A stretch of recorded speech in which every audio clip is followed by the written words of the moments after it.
एकदम साइलेंट और शांत होकर देखो क्या दिखाने वाला हूँ मैं आज। चुपचाप। यही तो होता है ज़िंदगी का असली मकसद। अभी तक सिर्फ देखा था कि यार मकड़ी किस तरह से अपना जाल बुनती है। देखो भाई क्या टैलेंट है।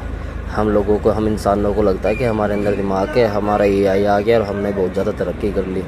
मैं कहता हूँ हमारे बस पूछो ही मत।